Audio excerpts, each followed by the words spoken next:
Kini saatnya kita bongkar kesalahan-kesalahan mereka. Assalamualaikum warahmatullahi wabarakatuh. Welcome back to Rabedian Channel bersama saya Zulfan Afdillah dan selamat datang di episode menjawab tuduhan non-muslim. Sebelumnya saya tegaskan terlebih dahulu kepada teman-teman semuanya bahwa video ini saya buat tidak bermaksud untuk menyerang suatu kelompok maupun keyakinan tertentu. Bagi teman-teman yang sudah sering mengikuti channel ini, pastinya sudah tidak asing lagi dengan bantahan-bantahan kepada Bapak Saifuddin Ibrahim. Semoga Allah memberikannya hidayah. Ya, kita buat video bantahan bukan bermaksud untuk menjatuhkan Bapak Saifuddin Ibrahim, juga tidak untuk agamanya. Tetapi karena beliau menyinggung Nabi kita, Nabi Muhammad SAW, makanya kita bersuara. Itu seperti negeri kita contohnya dijelekkan oleh negara lain, maka hak kita untuk memberikan klarifikasi dan bersuara karena rasa cinta kita terhadap negeri kita, tanah air kita. Begitu juga ketika kita cinta kepada seseorang, maka sudah barang tentu kita akan melindungi, membela dan berkorban untuknya, termasuk kepada Rasulullah SAW. Kalau kita benar-benar cinta kepada Rasulullah SAW, tentu kita tidak ingin beliau dihina, dicaci maki dan dijelekkan. Kita punya hak untuk membela sebagai bentuk rasa cinta kita kepada Rasulullah, sebagai bukti bahwa kita benar-benar mencintai Rasulullah SAW. Oleh karena itu video-video ini dibuat. Adapun soal Bapak Saifuddin, udahlah kita anggap aja beliau belum tahu dan mengerti, makanya beliau berkata seperti itu. Dan semoga ya video-video dari Rebellions Edi dapat memberikan pemahaman kepada teman-teman supaya lebih mengenal dan memahami hakikat kebenaran dalam ajaran Islam. Dan untuk teman-teman non-muslim, kita akan terus menyayangi mereka, mengasihi mereka walaupun ada sebagian oknum yang secara tendensius menyerang keyakinan kita, bahkan membuat channel khusus untuk menyerang keyakinan kita. Ya, kita doakan saja semoga Allah memberikan mereka hidayah. Dan untuk syubhat Saifuddin Ibrahim sudah kita jawab semuanya. Saifuddin Ibrahim mengatakan bahwa Nabi Muhammad tidak sah menjadi nabi karena syarat nabi harus dinubuatkan. Seluruh nabi itu yang pertama dinubuatkan oleh nabi sebelumnya. Yesus jelas dinubuatkan oleh sebelumnya.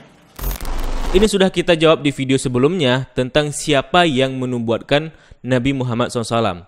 Klik di atas ini atau link ada di deskripsi video. Saifuddin mengatakan bahwa Nabi Muhammad tidak sah menjadi nabi karena syarat nabi harus bernubuat. Yang kedua, nabi harus bernubuat. Nubuat Muhammad meleset. Jadi tidak ada satu ayat pun, tidak ada satu nubuatan Muhammad pun yang bisa dipegang. Ini juga sudah kita jawab dalam video 10 nubuatan Nabi Muhammad SAW yang sudah terbukti. Klik di atas ini atau link tertera di deskripsi video. Bahwasanya ada banyak nubuatan Nabi Muhammad yang menjadi kenyataan. Contohnya seperti penaklukan Konstantinopel yang menjadi kenyataan. Kemudian negeri Arab akan berlomba-lomba membangun bangunan tinggi. Itu pun sudah menjadi kenyataan. Ini membuktikan bahwa Nabi Muhammad adalah Rasul karena beliau mendapatkan informasi langsung dari Allah sebagaimana disebutkan dalam Al-Qur'an, A'udzubillahi minasyaitonirrajim, wa ma yantiqu 'anil hawa in huwa illa wahyu yuha.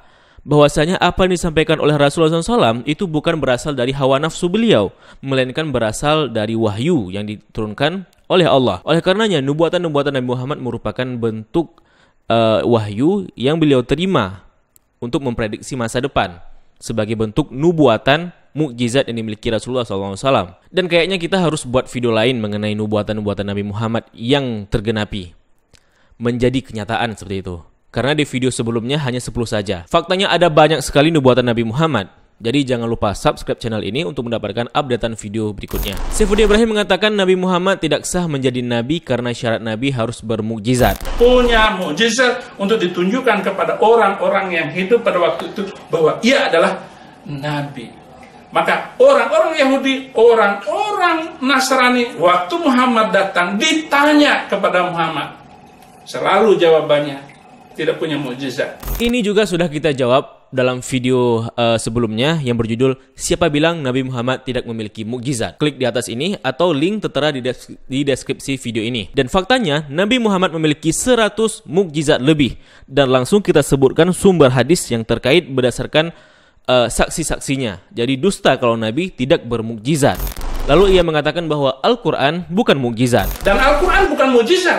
Anda bisa buktikan bahwa Al-Quran bukan mukjizat dari Muhammad. Ini juga sudah kita ulas dalam video dengan judul Kenapa Al-Quran Jadi Mukjizat. Teman-teman dapat menontonnya dengan klik link di atas ini atau yang tertera di deskripsi video. Saifuddin mengatakan bahwa Nabi Muhammad tidak sah menjadi nabi karena syarat nabi harus disaksikan oleh nabi lain.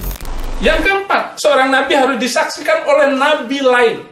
Sehingga kalau dia melakukan kesalahan, nabi itu akan menegur orang tersebut bahwa ajaran kamu salah, ajaran kamu menyimpang. Oleh karena itu kamu harus kembali, kamu harus bertobat, hai nabi. Atau memang itu nabi palsu. Muhammad tidak ada saksi nabi. Tidak ada nabi lain yang menyaksikan Muhammad sebagai nabi. Nah, semua nabi dalam perjanjian lama dan perjanjian baru, ada nabi lain yang menyaksikan minimal satu nabi. Ini juga sudah kita jawab dalam video sebelumnya. Link tertera di deskripsi video. Saifuddin mengatakan bahwa Nabi Muhammad tidak sah menjadi nabi karena syarat nabi harus dari Bani Israel. Yang kelima, syarat seorang nabi, dia harus dari Bani Israel. Dan Muhammad bukan Bani Israel. Muhammad bukan Bani Israel. Dia adalah Bani Arab.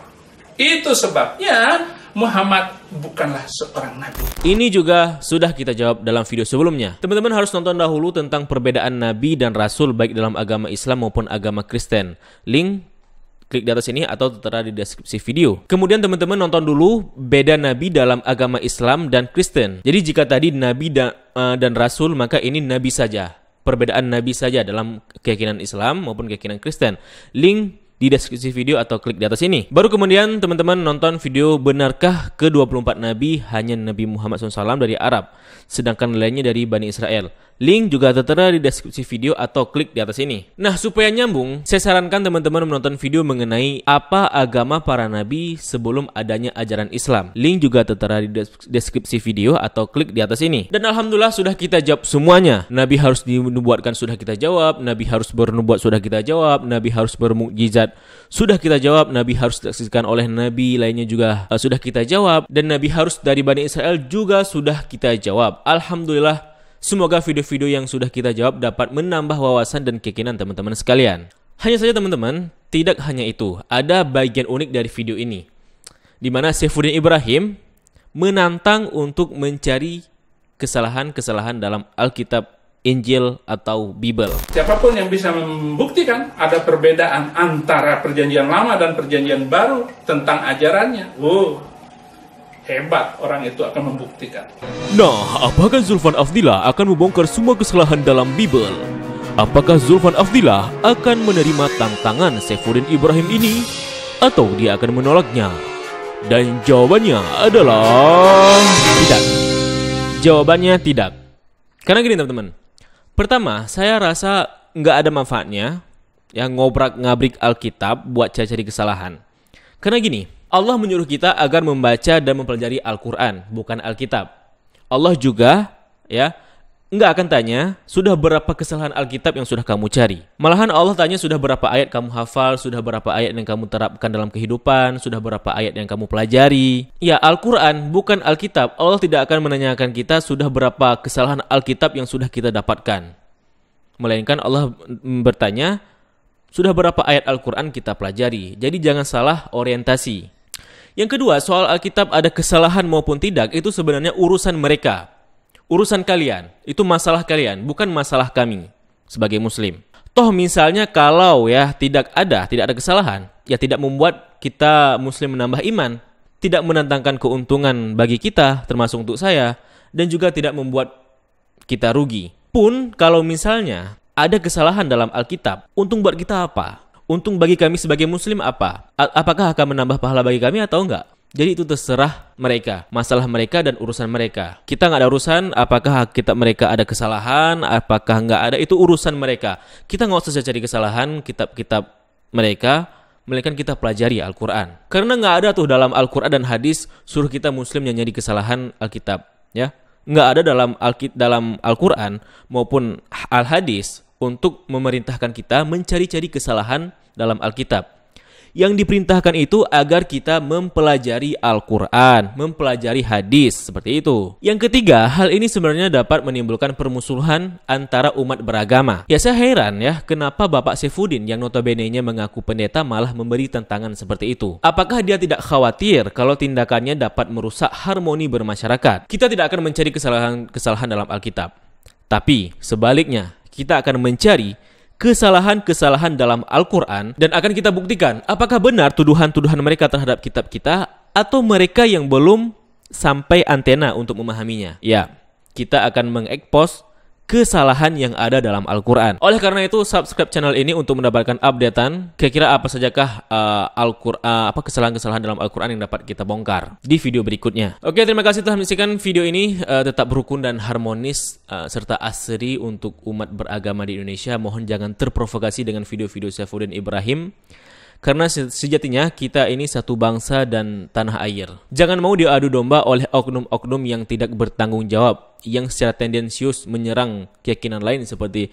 Saifuddin Ibrahim maupun channel-channel lain yang secara tendensius menyerang ajaran-ajaran agama lain termasuk ajaran Islam. Nonton pula video sebelumnya yang berjudul "Nggak percaya Al-Quran punya mukjizat?" Nonton video ini. Coba Anda sebutkan kitab suci mana yang apabila dibaca berbuah pahala, memberi ketenangan, mendatangkan ketentraman, menyejukkan hati, dan dapat mengobati fisik. Ini menjadi bukti dan akhirnya kita menyadari Al-Quran merupakan kitab dari Tuhan. Tuhan pemilik langit dan bumi, Tuhan yang menciptakan kita, Tuhan yang menjaga alam dan isinya, Allah Subhanahu wa Ta'ala. Dan inilah Al-Quran dengan segala keajaiban dan mukjizat karunia kepada manusia dari Sang Pencipta. Ya, link tertera di deskripsi video atau klik di atas ini. Terima kasih telah menyaksikan. Sampai jumpa di episode berikutnya. Jangan lupa untuk klik subscribe, like, dan share. Dan bagaimana pendapat kalian, tulis di kolom komentar. Nonton juga video lainnya dari Rabbanians ID. Semoga memberikan wawasan dan manfaat. Terima kasih telah menyaksikan. Sampai jumpa pada kesempatan berikutnya. Wassalamualaikum warahmatullahi wabarakatuh. Salam damai.